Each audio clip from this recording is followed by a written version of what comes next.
The President of India, Srimati Draupadi Murmu, with our chief guests, the President of the European Council, Mr. Antonio Costa, and the President of the European Commission, Madam Ursula von der Leyen, arriving here at the saluting base.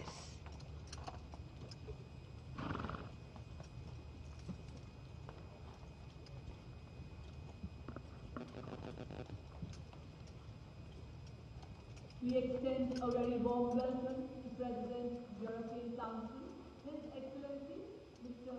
Antonio Luis Santos Costa, a leading Portuguese political figure recognized for his... It's always a proud moment for each and every one of us when we welcome our foreign friends, our foreign dignitaries, and special invitees here to celebrate along with us.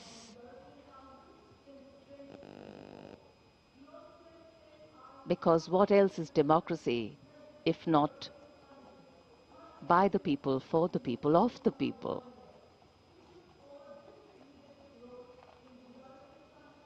President Murmu, India's constitutional head, being welcomed here at the saluting base.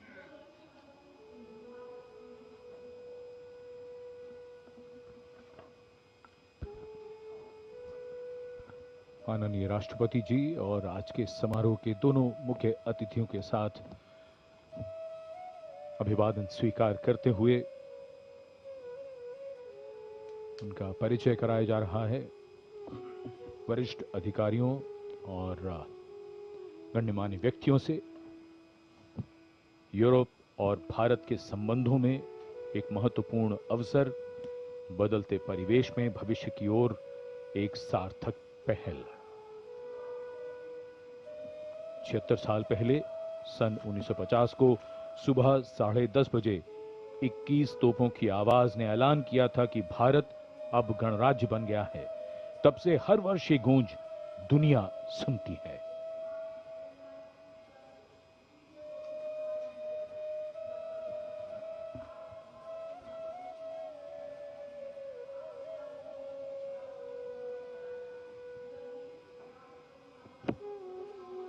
In fact, the India-EU relations have entered a phase of renewed strategic momentum, with both sides intensifying engagement,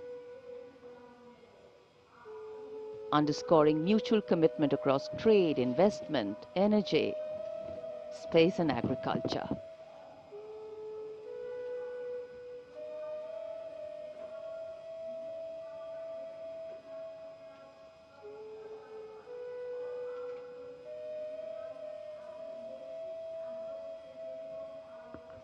President's bodyguard now getting ready for the national anthem.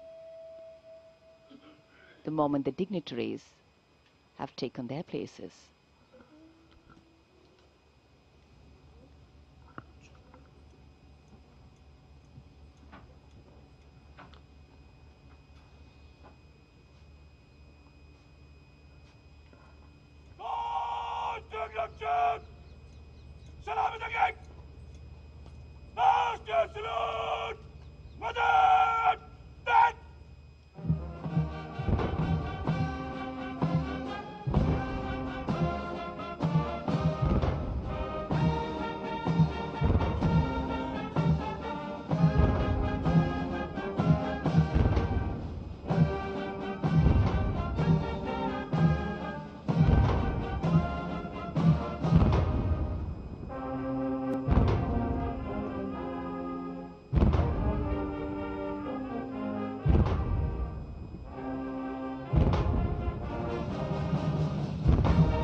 Gudjab!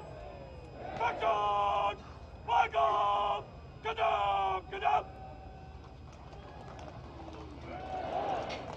As the President's bodyguard moves away in the direction of India Gate, the 21-gun salute still booming at Kartavya Path. And now the investiture ceremony.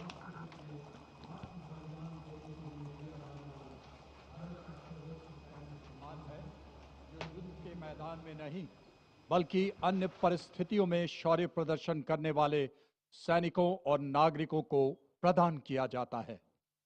सम्मानित अशोक चक्र पदक आकृति गोलाकार, पदक सोने से मढ़े कांस्य से निर्मित, पदक का व्यास 35 मिलीमीटर का, अग्रभाग पर 24 तीलियों का अशोक चक्र अंकित।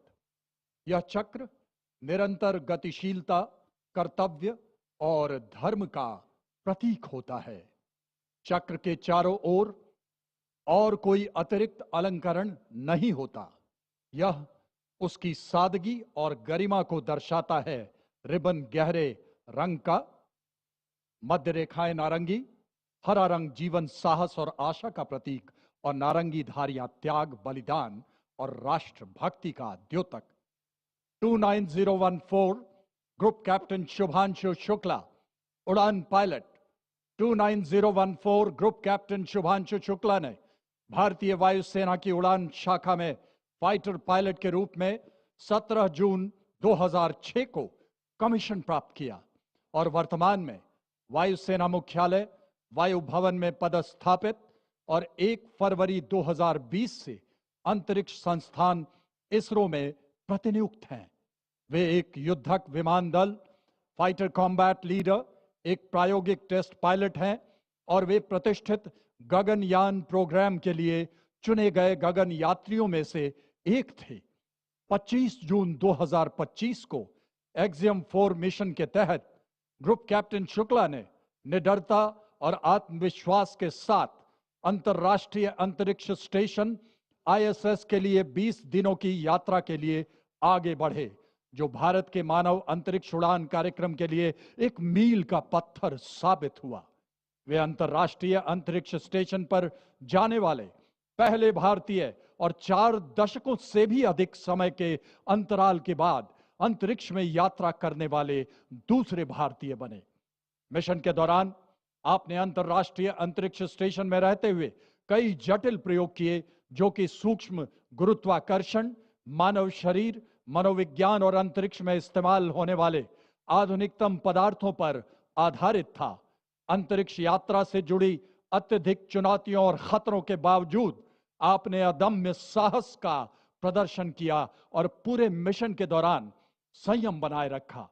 आपने अंतरिक्ष के जोखिम से भरे प्रतिकूल वातावरण में अत्यधिक शारीरिक तनाव, विकिरण दुष्प्रभाव, मांसपेशियों की क्षति सहित अन्य स्वास्थ्य संबंधी गंभीर खतरे, बदली शारीरिक अवस्थाएं और मनोवैज्ञानिक तनाव का सामना करते हुए असाधारण साहस, असीम धैर्य और प्रशंसनीय मानसिक दृढ़ता का प्रदर्शन किया।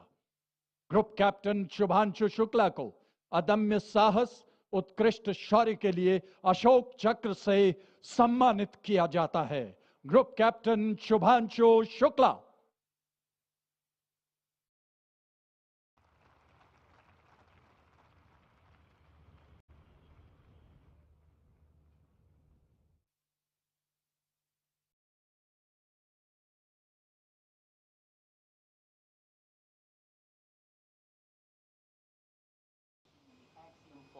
In service to the nation. And now, heralding the parade with musical instruments, the presentation of the ceremonial proceedings, setting a harmonious and befitting spirit of the Republic. Conducted by Sri Lokesh Anand, the presentation brings together accomplished classical musicians and traditional folk artists from across India, from Mizoram and Maharashtra, from Uttarakhand, Tamil Nadu and Andhra Pradesh. Each instrument, firmly grounded in its regional ethos, becomes an individual voice in the collective national narrative. A beautiful blend of notes